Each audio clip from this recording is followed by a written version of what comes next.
English Top News।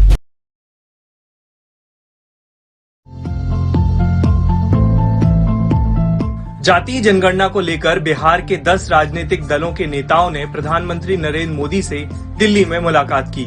Bihar के मुख्यमंत्री नीतीश और राजद लीडर तेजस्वी यादव ने प्रधानमंत्री से मुलाकात के बाद एक साथ प्रेस कॉन्फ्रेंस की। वहीं नीतीश ने कहा कि हमने बिहार की जातियों के संबंध में पीएम को जानकारी दी है। इसलिए सभी लोग आ गए और आकर के आज पूरी बात लोगों ने बता दिया। तो हम लोगों को जितना इसके पक्ष में जो भी बात रखनी थी उतना हम लोगों ने कहा है। पीएम ने हम लोगों की बात पूरे तौर पर सुनी है, सब लोगों की बात सुनी। देखिए अभी इसके बारे में उन्होंने कोई डिनाई नहीं किया, हम लोगों की बात को डिनाई नहीं किया, हम लोगों की बात उन्होंने सुना और हम लोगों ने कहा कि इस पर निश्चित रूप से विचार करके इसके बारे में आप निर्णय लीजिए, ये हम सब लोगों ने कहा। इधर नेता प्रतिपक्ष तेजस्वी यादव का कहना था कि पेड़ पौधों की गिनती हो सकती है, जानवरों की गिनती होती है, तो इंसानों की क्यों नहीं। जब जानवरों की गिनती होती है, पेड़ पौधों की गिनती होती है, तो इंसानों की भी होनी चाहिए।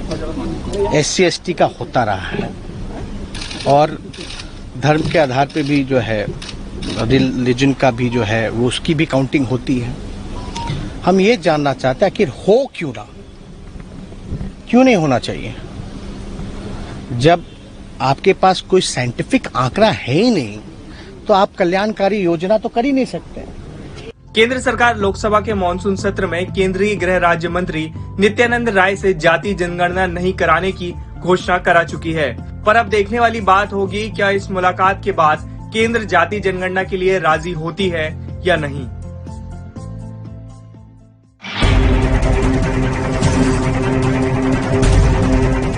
फुटबॉल मैच फ्रेंच लीग 1 के दौरान नीस और मार्साइल के बीच हुए मैच में दर्शक और खिलाड़ी भिड़ गए।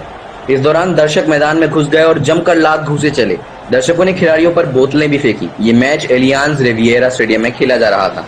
मैच के 76वें मिनट में नीस के फैंस मार्साइल के खिलाड़ियों पर बोतल फेंकने लगे। इसके बाद मार्साइल से खेलने वाले फ्रेंच खिलाड़ी दिमित्री पायेट ने जवाब देते हुए बोतल को नीस के फैंस पर फेंक दिया।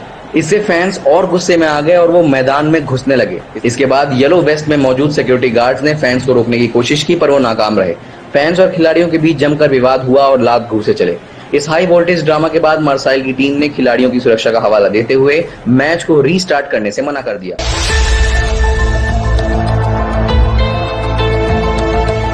अफगानिस्तान में 2005 में केवल 10 लाख मोबाइल फोन थे। 2019 में इनकी संख्या बढ़कर 2 करोड़ से भी ज्यादा हो गई।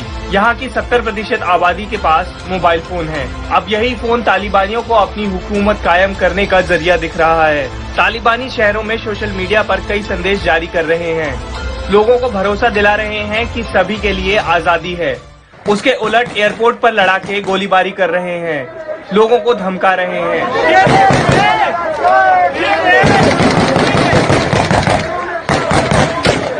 तालिबान के लड़ाके अफगानिस्तान के दूर दराज के क्षेत्रों में लोगों के फोन को तोड़ रहे हैं। कई इलाकों में लोगों के टीवी सेट भी तोड़ते देखे जा रहे हैं। तालिबान ने 2001 में इंटरनेट पर पाबंदी लगाई थी, लेकिन अब तालिबान को समझ आ गया है कि उनकी बात जितनी तेजी से सोशल मीडिया के जरिए लोगों तक पहुंच जाएगी, उतनी तेजी से किसी दूसरे माध्यम से नहीं पहुंचेगी।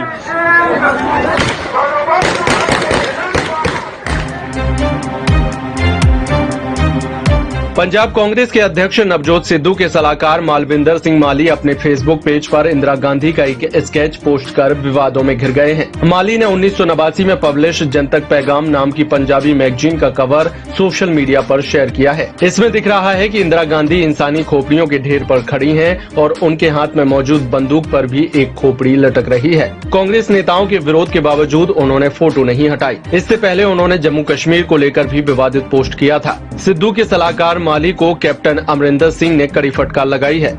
मुख्यमंत्री कैप्टन ने कहा कि वे सिर्फ पंजाब कांग्रेस के प्रधान को सलाह देने तक सीमित रहें।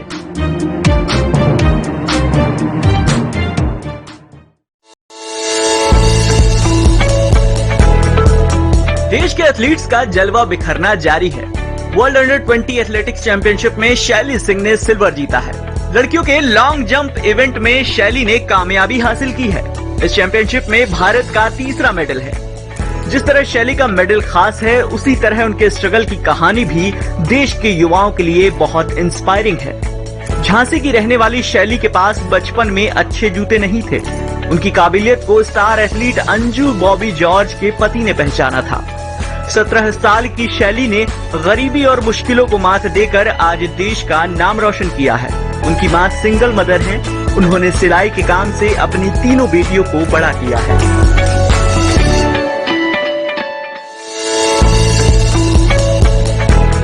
देश में कोरोना के मामले भले ही कम हो रहे हों, लेकिन केरल में हालात अभी भी चिंताजनक बने हुए हैं। 24 घंटे में कुल 10,402 नए मरीज रजिस्टर किए गए, 25,586 स्वस्थ हुए, 66 ने दम तोड़ दिया। महाराष्ट्र में 4,141 नए मामले दर्ज किए गए, 4,780 लोग ठीक हुए, 145 की मौत हो गई। राजधानी दिल्ली में 24 पॉजिटिव मरीज मिले, 56 वायरस को मात देने में सफल रहे। उत्तर प्रदेश में 19 संक्रमितों की पहचान हुई, 53 स्वस्थ हुए। मध्य प्रदेश में 5 मरीज संक्रमित पाए गए, 1 ने कोरोना को मात दी, जान गंवाने वालों का आंकड़ा रहा 2। राजस्थान में 5 नए मरीज मिले, स्वस्थ हुए 20। देश में 22 अगस्त को नए मरीजों का आंकड़ा रहा 25,420, स्वस्थ हुए कुल 44,103, जान गंवाने वालों का आंकड़ा रहा 350।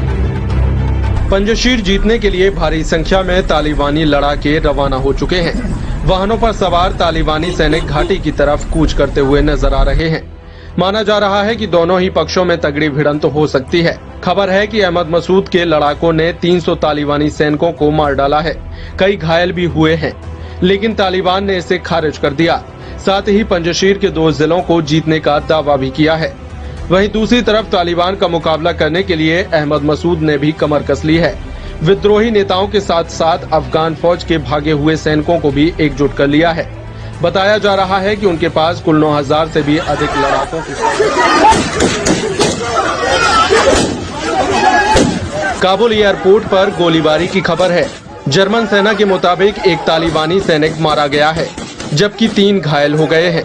इससे पहले शनिवार को भी एयरपोर्ट पर गोलियां चली थी, जिसमें 7 अफगानी नागरिकों की मौत हो गई थी। 33 राज्यों को जीतने के बाद तालिबान ने पंजशीर पर धावा बोल दिया। खबर ये भी है कि अहमद मसूद के लड़ाकों ने तालिबान पर घात लगाकर जवाबी हमला किया, जिसमें 300 तालिबानी मारे गए हैं। हालांकि तालिबान ने इस खबर को गलत बताया है। साथ ही पंजशीर के 2 जिलों पर कब्जा करने का दावा किया है। इन सब के बीच अमेरिकी राष्ट्रपति जो बाइडेन ने एक बार फिर अफगानिस्तान से अपने सैनिकों को निकालने के फैसले पर सफाई दी है। उन्होंने कहा ऐसा कोई तरीका ही नहीं था कि जिसमें इतने लोगों को बिना तकलीफ और नुकसान के काबुल से निकाला जा सकता था। आप लोग जो दिल दुखाने वाली तस्वीरें देख रहे हैं, यह होना ही था। मेरा दिल इन लोगों को देखकर दुखता है, लेकिन आखिर में सवाल यही है कि अगर हम अभी अफगानिस्तान नहीं छोड़ते तो कब छोड़ते। काबुल एयरपोर्ट पर अभी भी हालात जस के तस बने हुए हैं। अफगानिस्तान छोड़कर जाने की कोशिश कर रहे लोग तालिबानी जुल्म और सितम का शिकार हो रहे हैं।